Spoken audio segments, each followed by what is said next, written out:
Focus on Shelton brought to you by our community credit union. We've got two great guests in studio to talk about some of the issues around the city. Going to start things off. Say good morning to Andy Arnes, Mike Fiola, lieutenant from the police department. Morning, guys. Good morning. Good to see you all in studio here. And Lieutenant Fiola, let's start with you. Kind of a tough week starting things off, hearing about that tragedy in Pierce County Sunday night. Absolutely. Our heartfelt condolences go out to Pierce County Sheriff's Office, the families of the deputy, his colleagues.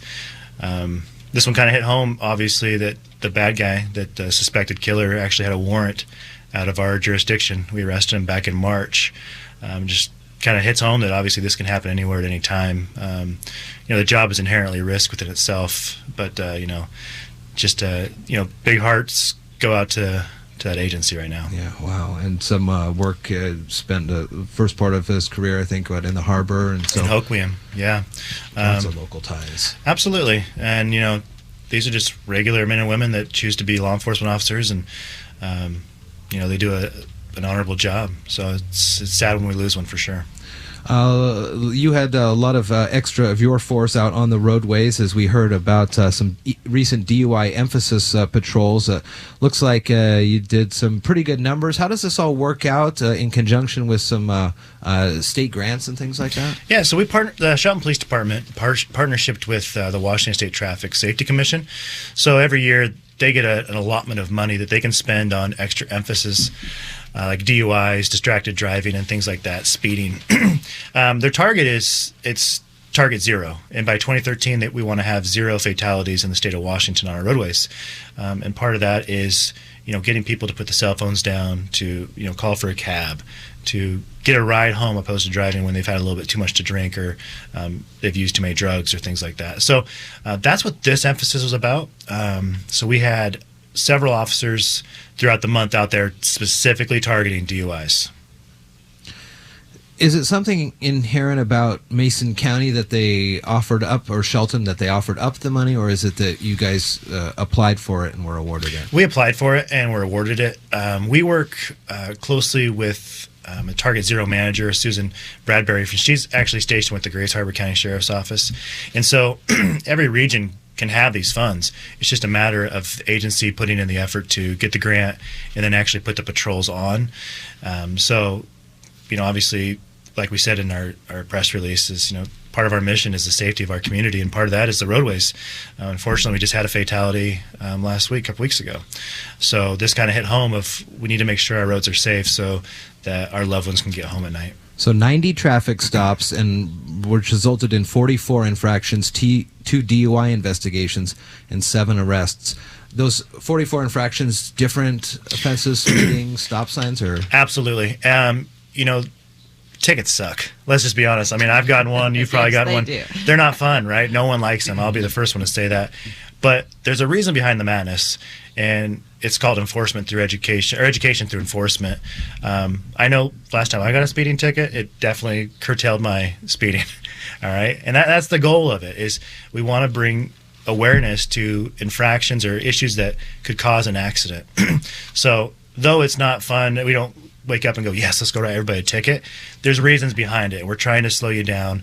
We're trying to get you to put the cell phone down, to fully stop at the stop sign, to let the pedestrian cross in the crosswalk. And that's the reason why we do that. We want to promote a safer community. We want our roadways to be safe. And there's always that probably myth of you need a quota for the week. That is a myth. I wish we could have that on the side of our cars. Right. We get that question. No is this quotas. for your quota? No, there's no quotas at the Shelton Police Department. But when we do emphasis patrols like this, the officers are told, hey, this is education through enforcement. Now, do you do like DUI checkpoints? No, those are actually in our state considered unconstitutional. Oh, see, we did those in California. Yeah, no, they would actually have a place where you had to stop, show your license, talk to the officer, and if they thought you were okay, they do that quite a bit actually in the Palm Springs. Really? area. Yeah, no. For an officer to pull you over, there has to be reasonable suspicion that a crime has occurred or probable cause that an infraction or a crime has happened. We can't just stop you arbitrarily and be like, hey, you've been drinking tonight. But traffic is a gateway to all kinds of crimes, traffic enforcement. Say, for instance, someone doesn't use a signal. not a big deal within itself. But you pull them over, and then you smell the odor of intoxicants, and you're like, okay, well, that's probably why they didn't use their signal the last two turns. Or they could have a warrant for their arrest. Like, this emphasis resulted in 7 other arrests for felony drugs, warrant arrests, things like that. Driving licenses being suspended. So the emphasis is DUI, but in actuality, there's a gamut of everything we deal with on a traffic stop. Well, Vicki brought up a good point, and I'm kind of tie it back into earlier this week in Pierce County when one of the suspects was on the loose and they didn't really know where they were. Yeah. Is that a situation where they could have done some sort of a checkpoint? I mean, not for any kind of crimes like this, but to stop people and say, do you know who this person is? Are you this person? Is there someone in this car? Yeah, I mean, kind of going down a lawyer road here Sure. in regards to that, but I'll say this. In that scenario where you have someone that probably just killed a police officer and you've got a perimeter set up, anyone going in or out of that perimeter is probably going to get some scrutiny and going to be looked at. And if the officer can articulate that, hey, this person shouldn't be in this area, or it's suspicious that they're leaving in the fashion that they are, absolutely they'd have a right to stop them.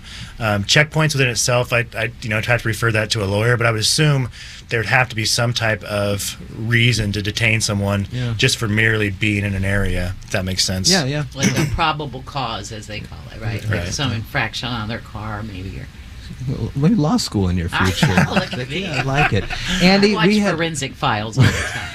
we had a great meeting a couple months ago downtown on the Downtown Connector project. This is the Alder project and things like that. That's coming up again. We're going to have another meeting and Right, yeah, talk so, about the so this progress. is kind of a follow-up to that. So at that meeting, they gave the initial design project design presentation on that, got some great feedback, and so they've made some revisions and some updates to that, and so they want to hold another meeting to have everybody come in and take a look at those and provide some additional feedback. I think currently it's at about 90% completion. Wow. And so they are getting ready to finalize everything, and so prior to doing that, I'd obviously love to get some more feedback and incorporate that into those final plans. And the call for artists as well, as this is an ongoing great thing in the Civic Center that people are able to walk in and see some art from folks around the area. Let's talk we've about had some really great participants over the past year since I've been here and walking in the Shelton Civic Center every day. And so with that, the applications are currently being accepted. That is run by the Shelton Arts Commission, and that will I think the deadline for that is February 2nd. February 2nd. To submit those, and then that's reviewed by the Arts Commission and then presented to the City Commission for final selection, and then those will Very be cool. Yeah, that's cool. and they get presented will be displayed for about 12 weeks, I believe starting on the 26th of February. All right. Well, very nice. It's always good talking with you guys as we focus on Shelton, bring those spotlights on some of the great things that are happening here. You can always find out more, sheltonwa.gov, on the Facebook, the Twitter, YouTube, all sorts of good stuff. Andy, Mike, good to see you guys. Hey, good seeing you too, Jeff. Take care. Have a good rest of your day here. Stay dry if you can.